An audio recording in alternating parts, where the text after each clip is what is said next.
राजधानी भुवनेश्वर रे एबे मध्य विभिन्न जगह वर्षा होउची ता सहित ए होउची खोर्धा अंचल सीधा सड़क चित्र आम आपको देखाऊँ जो वर्षार प्रभाव बा कालबैशाखीर प्रभाव बर्तमान स्पष्ट भाव में आम देखिपारे ता सहित पवन बेग किछिटा रही अनुमान करा 50-60 किलोमीटर बेगरे पवन बेग रही थाईपारे और यह द्वारा निश्चय बड़ प्रभाव पड़ पारे किसी जगह गछ भांगार आशंका रही सहित बर्तमान चाषबासर समय से नहीं अनेक आशंका देखा देछि। खोर्धारू आम सहित संतोष बारिक रोचंती सेठाकार चित्र बा सेठाकार परिस्थिति संपर्क में सूचना देवे।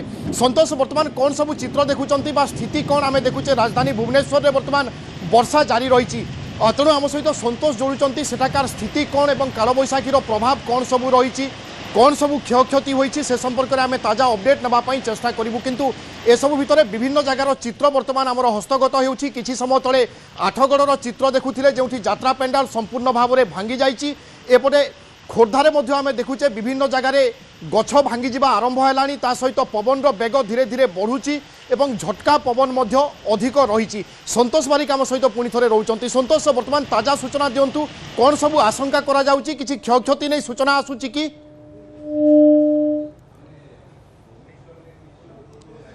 क्षमा करेंगे संतोष का सहित जोगाजोग संभव हो पारुनी आम खोर्धा अंचल पूरा अपडेट आपण देवाई चेष्टा करुचु। ए हूँ खोर्धा अंचल चित्र जो बर्तमान वर्षा जारी रही सहित पवन बेग किछिटा रही झटका पवन बेग प्राय 60-70 किलोमीटर थिबा अनुमान करा जाई पारे। तेणु यार प्रभाव रे गछ भांगिबा सुनिश्चित ता सहित सबुठू बड़ आशंका देखा देइछि। बर्तमान चाषबासर समय विभिन्न जगह पनीपरिबा धान अमल होइछि तेणु ए सबु व्यापक मात्रा रे क्षयक्षति होई पारे। तेणु चाषींकर आशंका बा चिंता बढ़ी जाइछि। एपटे राजधानी भुवनेश्वर और कटक रे मध्य वर्षा लगी रही सहित झटका पवन आम देखुचे अर्थात कालबैशाखीर प्रभाव आम देखुचे। पूर्व पानीपाग विज्ञान केन्द्र पक्षर प्राय 10टी जिला को नहीं पूर्वानुमान करा खासकर उपकूलवर्ती अंचल पुरी कटक भुवनेश्वर एवं सेपटे बालेश्वर मयूरभंज एसबू जिला उपर कालबैशाखीर प्रभाव रही पारे। एपटे दक्षिण ओडिशार गंजाम गजपति कोरापुट मालकानगिरी नवरंगपुर एसबू जिले में कालबैशाखीर प्रभाव रहा नहीं पूर्वानुमान करथिला आंचलिक पानीपाग विज्ञान केन्द्र। किंतु आज आम देखिले सकाळू पाग मुख्यतः सुखिला रही सहित तापमात्रा विभिन्न जगह 36 डिग्री 37 डिग्री रही अर्थात लोके ग्रीष्मताती अनुभव करुथिले किंतु अकस्मात प्राय 4टा परे आम देखुचे पागरे परिवर्तन होइछि एवं विभिन्न जगह कालबैशाखीर प्रभाव आम देखुचे। खोर्धारू संतोष बारिक आम सहित रोचंती। संतोष कौन सब अपडेट रोचे वर्तमान स्थिति नहीं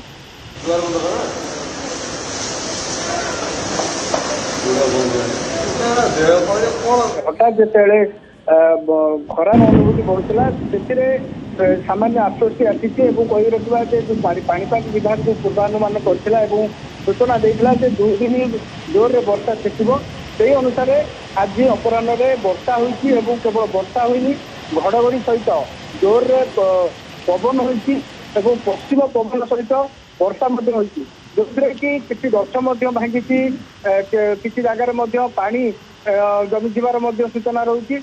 जटणी और खोर्धार विभिन्न स्थान में एभली जोर वर्षा होती जहाँकि लोक मानक आश्वस्ति आनी जो भाव में गरम अनुभूति होता से आश्वस्ति मिली। निश्चित भाव में पानीपाग विभाग जो सूचना थिला जे वर्षा हम निश्चित भाव वर्षा हो जो रबी फसल या द्वारा विभिन्न जो रबी फसल करा प्रभावित होबार सूचना रही। जिते अदिनिया वर्षा हुए जो रबी फसल गुड़िक होता है कलरा कहतु भेंडी कहतु कि विभिन्न प्रकार पनीपरिया फसल कराई से पोक लगिबार संभावना अधिक रही है।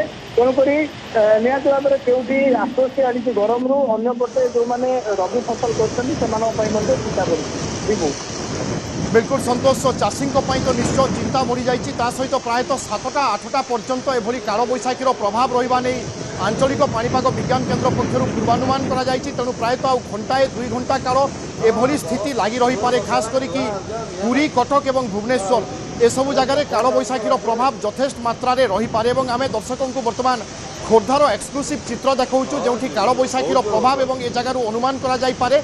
पवन बेग प्राय 50-60 किलोमीटर गति रही झटका पवन बेग ताठारू किछिटा अधिक रही। तेणु आशंका हुए तो किसी जगह गछ भांगी जाई पारे। या बाद चाष जमी यार व्यापक प्रभाव बा बड़ प्रभाव पड़ पारे ए आशंका करा जाउची। संतोष प्रायतः केते बेलु अनुमान कलेनी बा केते बेलु एभली स्थिति बा पागरे परिवर्तन हेलानी ଅନ୍ୟତ ଦେଖନ୍ତୁ ଆଜି ଦିନ ତମାମ ମେଘୁଆ ପାଗ ରହିଥିଲା ଏବଂ ହଠାତ୍ 4:45 ପରେ ଏଭଳି ପାଗରେ ସ୍ୱାଭାବିକ ପରିବର୍ତ୍ତନ ଆସିଲା ଏବଂ ଧୀରେ ଧୀରେ ଝିପିଝିପି ବର୍ଷା ହୋଇଥିଲା ଏବଂ ପରବର୍ତ୍ତୀ ମୁହୂର୍ତ୍ତରେ ଘଡ଼ଘଡ଼ି ସହିତ ଜୋରରେ ପବନ ହୋଇ ବର୍ଷା ହୋଇଥିଲା। ଆପଣ ଏବେ ମଧ୍ୟ ଶବ୍ଦ ଶୁଣିପାରୁଥିଲେ ଯେ ଆକାଶରେ ଏବେ ମଧ୍ୟ ଘଡ଼ଘଡ଼ିର ଆବାଜ ରହୁଛି ଏବଂ ଯୋଉ ଘଡ଼ଘଡ଼ି ମାରିଥିଲା ତା ସହିତ ବିଜୁଳି ମଧ୍ୟ ମାରିଥିଲା। ପବନ ସହିତ ବର୍ଷାର ବେଗ ମଧ୍ୟ ବେଶ ଅଧିକା ଥିଲା। ବର୍ତ୍ତମାନ ଟିକେ ବର୍ଷା ଛାଡ଼ିଛି କିନ୍ତୁ ଆପଣ ଯୋଉଭଳି ଭାବରେ ସୂଚନା ଦେଉଛନ୍ତି ଯେ ଆଗାମୀ 2 ରୁ 3 ଘଣ୍ଟା ପର୍ଯ୍ୟନ୍ତ ମଧ୍ୟ କାଳବୈଶାଖୀର ପ୍ରଭାବ ରହିପାରେ ଏବଂ ସଜନା ଗଛ କୁହନ୍ତୁ କିମ୍ବା ଅମୃତଭଣ୍ଡା ଗଛ କଦଳୀ ଗଛ ଏଇଭଳି ଯୋଉ ହାଲୁକା ଗଛ ରହିଛି ଏ ଗଛମାନଙ୍କ ଉପରେ ମଧ୍ୟ ଏଇ ଯୋଉ ଆକସ୍ମିକ କାଳବୈଶାଖୀ ପବନର ପ୍ରଭାବ ଦେଖିବାକୁ ମିଳିଛି। କିଛି ସ୍ଥାନରେ ଗଛ ମଧ୍ୟ ଭାଙ୍ଗିଛି। ଯୋଉ ସବୁ ଗଛରେ ଛୁଇଁ ହୋଇଥିଲା ଯୋଉ ସଜନା ଗଛ ଛୁଇଁ ଏଇ ସମୟରେ ହିଁ ଛୁଇଁ ହୋଇଥାଏ ଏବଂ ଅମୃତଭଣ୍ଡା ହୋଇଥାଏ। ଗଛ ମଧ୍ୟ ଯୋଉମାନେ କଦଳୀ ଗଛ ଚାଷ କରିଥାନ୍ତି ସେମାନଙ୍କର ବଗିଚାରେ ମଧ୍ୟ କଦଳୀ ଗଛ ଫଳିଥାଏ କଦଳୀ ଫଳିଥାଏ କିନ୍ତୁ ଏଇଭଳି ଦିନରେ ମଧ୍ୟ ବ୍ୟାପକ କ୍ଷୟକ୍ଷତି କରିଥିବାର ମଧ୍ୟ ସୂଚନା ଆସିଛି। बिल्कुल अर्थात चाषी व्यापक मात्रा क्षति सही पारती और ये कालबैशाखीर प्रभाव आगामी 2 ରୁ 3 घंटा पर्यंत लगी रही पारे। तेणु विभिन्न जगार एभली किसी चित्र आसीपे और खास करके चाषी कूल को निश्चय यह हूँ हताश करे। राजधानी भुवनेश्वर में आम देखुचे विभिन्न जगार बर्तमान वर्षा किसी जगार पानी जमीवा आरंभ कला। सेपटे कटक में आम देखुचे वर्षा लगी रही। आठगड़ू किसी समय तले आम चित्र देखुले जो यात्रापाई प्रस्तुति चली यात्रा मंच बा पेंडाल सबुकिछि बर्तमान माटी शोई पड़ी। सेपटे खोर्धार ए हूँ चित्र जो पवन बेग बर्तमान धीरे धीरे बढ़ुची सहित वर्षार परिमाण बढ़ुची। देवाशीष मो सहयोगी रोचंती भुवनेश्वर स्थिति बा चित्र कौन सब अच्छी आम जाना। देवाशीष आम देखुचे पुरी कटक और भुवनेश्वर कालबैशाखीर प्रभाव आपन केउ जगार उपस्थित अच्छा सेठाकार चित्र कौन अच्छी वर्णना करतु।